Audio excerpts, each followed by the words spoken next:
Germany's industrial backbone is cracking apart, and 150,000 jobs could vanish before anyone even notices. Protests are sweeping across Europe over Iran, thousands gathering in the streets of Berlin and Paris. Germany flat out refuses to join any military action in the Middle East. Political parties are radicalizing at a speed nobody predicted. And Macron is literally flying into a conflict zone after a drone hit a British military base on European soil.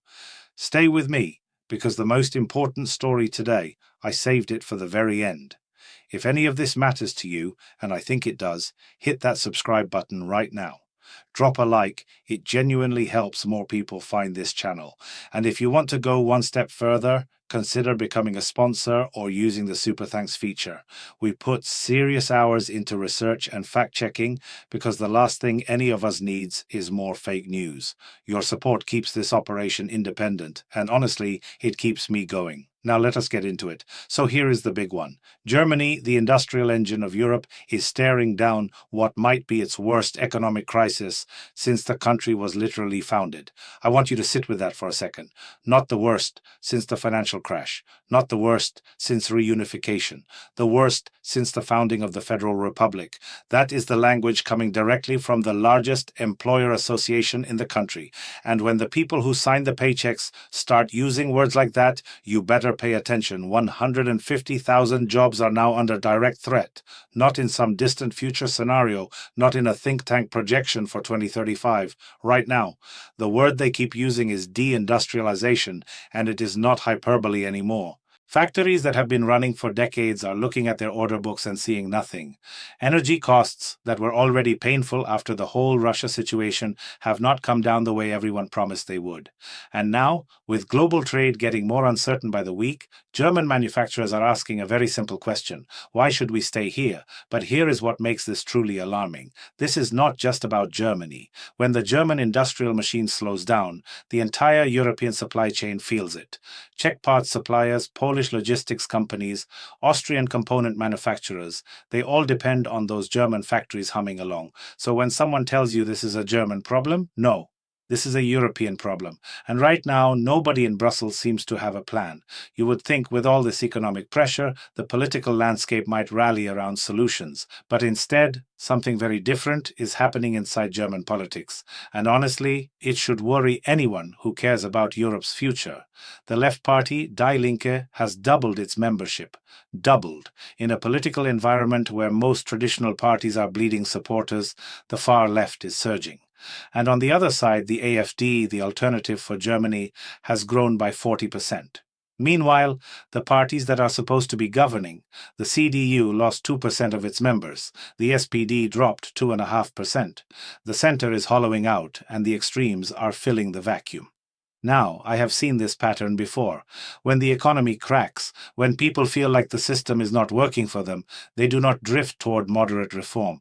They sprint toward whoever is promising the most radical change. And that is exactly what is happening in Germany right now. The question is whether anyone in the mainstream is paying attention, or whether they are just going to keep pretending that a few policy tweaks will fix a structural crisis. If you think this radicalization trend stops at Germany's borders, I have some very bad news for you. But that is a story for another day. Now let me take you to the streets, because something remarkable is unfolding across Europe this week. We are on day 8 of what has become a sustained military campaign involving Iran, and the response across European capitals has been extraordinary. In Paris, thousands marched in support of the Iranian people. Not in support of any government, not waving any faction's flag, but standing with ordinary Iranians who are caught in the middle of something they never asked for. In Berlin, 2,000 people gathered at the Brandenburg Gate, one of the most iconic protest locations in the world. A peaceful demonstration, candles, signs, families. The kind of scene that reminds you what European civic culture is supposed to look like. And the political dimension here is fascinating. Trump has now publicly stated he would help rebuild Iran's economy. But only, and I want to emphasize this word, only if an acceptable leader is installed. Now think about what that sentence actually means. The President of the United States is openly talking about choosing who runs another country. Whether you think that is pragmatic diplomacy or something much darker depends entirely on your perspective. But the European protesters are not buying it. They want peace, not regime selection. And that tension between Washington's approach and Europe's street-level response, that is going to define this crisis going forward. Speaking of which, Germany just made one of the most significant foreign policy statements in recent memory. And it came not with a bang, but with a very deliberate sentence from Lars Klingbeil. This is not our war. 5 words. That is all it took to draw a line that Germany has been dancing around for years. Now let me be clear about why this matters. Germany has been under enormous pressure, both from Washington and from within NATO, to take a more active military posture, and on issue after issue, from Ukraine to defense spending to now Iran, Berlin keeps finding itself at the crossroads between its post-war pacifist identity and the demands of a world that is getting more dangerous by the day. Friedrich Merz, the Chancellor, went even further. He warned explicitly against getting drawn into what he called an endless war. And when a conservative German leader is using the language of restraint, you know the political calculus has shifted dramatically. But here is the thing that most people are missing. This is not just about Iran. This is about Europe defining its own security doctrine, separate from American expectations. And that conversation, whether Europe should follow Washington into every conflict or chart its own course, that conversation is going to be the defining debate of the next decade. Mark my words. And while we are on the subject of things happening in the Middle East that directly touch Europe, Germany quietly evacuated its diplomats from Tehran. By land, not by air, by ground transportation. The staff at the embassy had already been reduced back in January, which tells you the intelligence community saw this coming months ago. Now they have pulled everyone out through overland routes, which, if you think about the geography for a moment, means crossing through some extremely complicated territory. The fact that this is happening with so little media attention tells you everything about how normalized crisis management has become in European foreign policy. Now, let me shift gears, because something is happening inside Germany that could reshape the social contract for an entire generation. Friedrich Merz has proposed a pension reform that breaks fundamentally with how Germany has thought about retirement for decades. The core idea is this. Instead of a fixed retirement age, pensions would be tied to the number of years you have actually worked. Sounds simple, right? But think about what that means in practice. Someone who started working at 18 and has 45 years of contributions would retire on completely different terms than someone who spent years in university and entered the workforce at 28. It is a philosophical shift from when were you born to what have you contributed. On top of that, Merz is proposing a €50 per month savings mechanism, essentially a state-encouraged individual retirement account, and in what might be the most politically charged part of the proposal, he went after the 4-day work week, calling it incompatible with Germany's economic reality. Now, whether you agree with that or not, you have to admit the timing is remarkable. At exactly the moment when 150,000 industrial jobs are vanishing, the Chancellor is telling people they need to work more, not less. That is either courageous honesty or political tone deafness, and I genuinely have not decided which one it is yet. If you are finding this useful, take a second to hit that like button.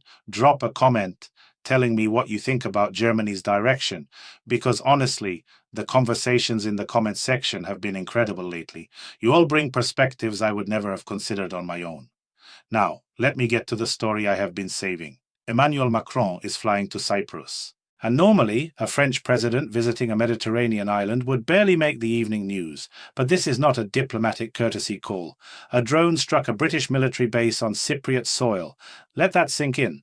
A military installation belonging to a NATO ally on European Union territory was hit by an unmanned aerial vehicle, and the French response was immediate. 3 warships are now heading toward the eastern Mediterranean. Now, I need you to understand why this is potentially the most consequential story of the day. Cyprus sits at the intersection of Europe, the Middle East, and some of the most contested waters on the planet. A British base being struck there means this conflict has physically touched EU territory. That changes the entire equation. It is no longer something happening over there. It is happening here, on European soil, to European allies. Macron's decision to personally fly into the situation, with naval assets already en route, sends a message that goes far beyond France. It tells every capital in Europe that the Mediterranean security architecture, which everyone has been taking for granted for decades, is now actively under threat. And it tells Washington that Europe can and will respond to threats on its own soil, regardless of what America decides to do about the broader conflict. The question now is what happens next. Does NATO invoke any collective defense provisions? Does the EU finally have that long overdue conversation about a unified military posture? Or does everyone do what they usually do, release statements, hold summits, and hope the problem goes away? I do not have the answers yet.